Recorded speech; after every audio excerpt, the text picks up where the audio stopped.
Done cook na yung ating cooker.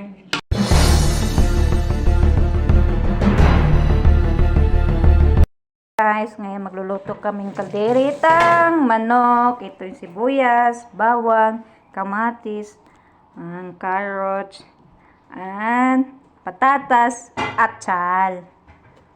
Tapos, ang manok na minarited na chicken legs.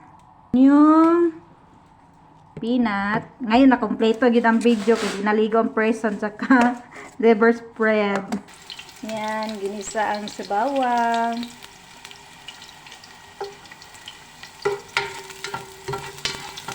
Kailangan daw ang bawang mag-brown muna para lumabas yung aroma agad. Hindi naman. Labas din yan sa tiyan. Bagay. Aamoy din, no? Amoy din yan pag nautot na. Okay. Tapos, ang kamatis. Ang kinamatis na ilong. Ni Inday Badiday. At takloban sa siya. Takloban. Takpan muna para mo ano yung kanyang ano. Takloban late. Masarap ang kamatis pag ganyan lutong-luto siya. Kasi boss, ang manok.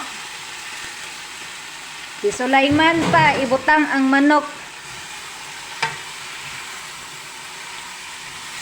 Tapos imikos-mikos.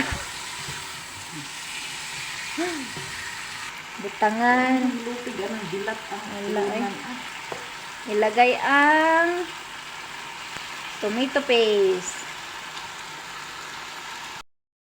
Yan, tinimpla ng asin, bitchin, at saka pamintang black. Black pepper.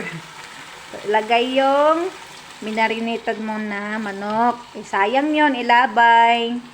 Kaya ang lasa nandyan. Tapos imikos-mikos. Tangan ng konting tubig. Yun, yummy. Lami na po ni sa kubos ay. May mabilin. Kubos na po na ito, ugma. Ano magudi ay. Sabay kalaban. Agay, yung kubos na po ng katapat ani bukas pag may mabilin. Daghan mabilin na eh. Yan, takluban. Yan. Na, nilagay ang patatas, carrots, mamaya na yung atsal, yung bell pepper kasi madali malata. Yan, pahumukon. Palambutin hanggang sa maging malapot na siya. Yummy, yummy, yummy.